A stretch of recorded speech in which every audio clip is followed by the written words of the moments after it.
குக்கு பக்தி YouTube channel நேயர்களுக்கு வணக்கம். நான் உங்கள் லாவண்யா. இன்னைக்கு நம்மோட நேர்காணலில் இணைந்திருப்பவர் யார் அப்படின்னு பார்த்தீங்கன்னா, சிறப்பு விருந்தினர் ஜோதிடர் வித்தகர் திருக்கோவிலூர் பரணிதரன் நம்மோட இணைந்திருக்கிறாங்க. வணக்கம் சார்.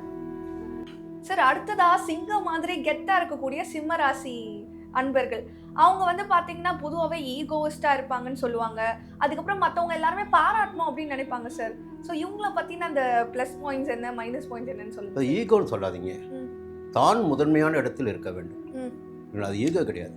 அவங்க யாருமே முதன்மையான இடத்தை எல்லாருமே அடைஞ்சிட முடியாதுங்க, புரியுங்களா? அந்த இடத்துல இவங்க இருக்க விரும்பினாங்கன்னா இவங்களுக்கு அது திறமை இருக்கு, சக்தி இருக்குன்னு அர்த்தம். அந்த ராசிநாதன் யாருங்க? சூரியன். ஒளி போல பிரகாசித்திடக்கூடியவன். இந்த 12 ராசி கட்டத்தில் பார்த்தீங்கன்னா இந்த சந்திரனுக்கும் சூரியனுக்கும் மட்டும்தான் ஒரு வீடு. எப்படிங்க? சூரியனுக்கு ஒரே ஒரு வீடு தான், சந்திரனுக்கும் ஒரே ஒரு வீடு தான். மற்ற கிரகங்கள் அனைத்தும் பார்த்தீங்கன்னா 2 வீடு இருக்கும். அப்போ தனித்துவமானவர்கள் இந்த சூரியனும் சந்திரனும் கடகமும் சிம்மமும். அப்போ இந்த ராசியில் முதல்ல ஒன்று சொல்லியிருந்தேன், 1ஆம் ராசியான மேஷம், 5ஆம் ராசியான சிம்மம், 9ஆம் ராசி தனுசு. அப்போ கூடுதலாக சிறப்போடு அந்த ஆட்சி அதிகாரத்தில் இருப்பவர்கள் அந்த பலமாக இருக்கணும், சூரியன் பலமாக இருக்கணும். அப்போ சிம்ம ராசியில் பிறந்தவர்களுக்கு பார்த்தீங்கன்னா ஒரு தனித்தன்மை இருக்கும். இயல்பாகவே தனித்தன்மை, நெருப்பமாக இருப்பாங்க, ஃபயராக இருப்பாங்க, புரியுங்களா? அவங்க எல்லாத்தையும் ஈஸியாக கேட்ச் பண்ணுவாங்க, ஆக்டிவாக இருப்பாங்க, புரியுங்களா? அப்போ நெருப்பு எரிஞ்சுதானே இருக்கும், பிரகாசிச்சுட்டே இருக்கும் இல்லைங்களா?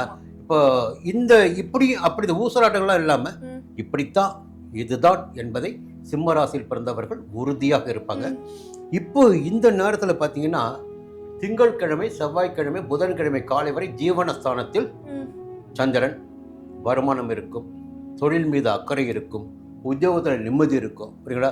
புதிய முயற்சிகள் வெற்றியாகும், வேலைக்காக எடுக்கின்ற முயற்சி வெற்றியாகும்.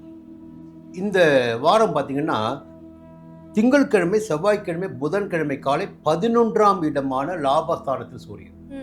இப்போ லாபஸ்தானத்தில் சூரியன் சஞ்சரிக்கின்ற போது எடுக்கின்ற முயற்சிகள் எல்லாம் லாபத்தை கொடுக்கும். வரவேண்டிய பணம் வரும், கையில் பணப்புழக்கம் இருக்கும், செல்வாக்கோடு வாழ்ந்திடக்கூடிய நிலை திங்கட்கிழமை, செவ்வாய்க்கிழமை, புதன்கிழமை காலை இருக்கு. அடுத்து பார்த்தீங்கன்னா புதன்கிழமை காலை தொடங்கி வியாழக்கிழமை, வெள்ளிக்கிழமை மதியம் வரையில் செலவுகள் ஏற்பட வாய்ப்பு இருக்கு. ஒரு பக்கம் வரவு, மறுபக்கம் செலவு, கவனமா இருக்கணும். அலைச்சல் கூட அதிகபட்சமாக இருக்கும். எதிர்பாராத செலவு ஏற்பட வாய்ப்பு உண்டு. யாருக்கும் கடன் கொடுக்க கூடாது, எதையே, புரியுங்களா?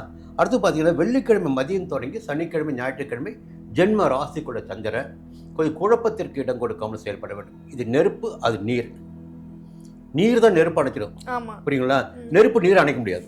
அப்போ இது கடகராசிக்காரங்கிட்ட சிம்ம ராசிக்கார ஜாகிரதையா இருக்கணும், புரியுங்களா? அப்போ அன்றைக்கு பார்த்தீங்கன்னா கொஞ்சம் எச்சரிக்கையாக நிதானமாக இருக்கணும். இந்த நேரத்தில் ரொம்ப சிறப்பான ஒரு தகவல் என்னன்னா, 11ஆம் இடத்தில் சூரியன் சஞ்சரிப்பது. ராசியாதிபதி லாபஸ்தானத்தில் சஞ்சரிக்கிறார். அப்போ இந்த வாரமே இவர்களுக்கு ஒரு யோகமான வாரமாக இருக்கும். எதிர்பார்த்த பணம் வரும், வாழ்க்கையில் நிம்மதி இருக்கும், செல்வாக்கு இருக்கும். புரிஞ்சு போச்சுங்களா? 11 என்பது செல்வாக்கு மிக்க இடம், பெரியவருடைய ஆதரவு கிடைத்திடக்கூடிய இடம். இன்னும் நிறைய இருக்கு, அது பிறகு பேசுவோம், புரியுங்களா? அடுத்து பார்த்தீங்கன்னா என்ன இவளுக்கு மைனஸ்னு ஒன்று இருக்கு. சரி, குரு 12 சஞ்சரிக்கிறார்.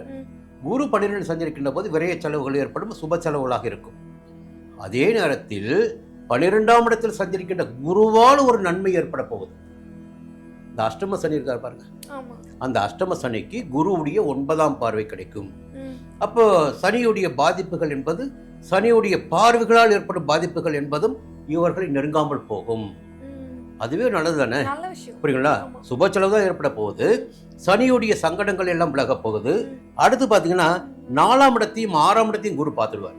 அப்போ சந்தோஷமாக இருந்திடக்கூடிய, ஆரோக்கியமாக இருந்திடக்கூடிய, எதிரிகளை வெல்லக்கூடிய நிலையினை எல்லாம் குரு பகவான் கொடுப்பார் சிம்ம ராசினருக்கு இந்த நேரத்தில்.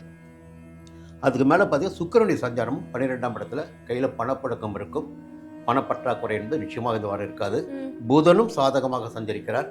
இந்த வாரம் சிம்ம ராசினருக்கு யோகமான வாரமாக இருந்தாலும் ஜென்ம ராசிக்குள்ள கேது இருக்கார். அதை புரிஞ்சுக்கிட்டு செயல்படணும். சுற்றி எல்லா பக்கமும் யோகம்தான், ஆனால் நமக்குள்ளே பிரச்சனை இருக்கு. அப்போ இந்த ஞான மோட்சக்காரன் கேது பார்த்தீங்கன்னா சங்கடத்தை கொடுத்துக்கிட்டே இருப்பான், இதை கிரியேட் பண்ணிகிட்டே இருப்பான்.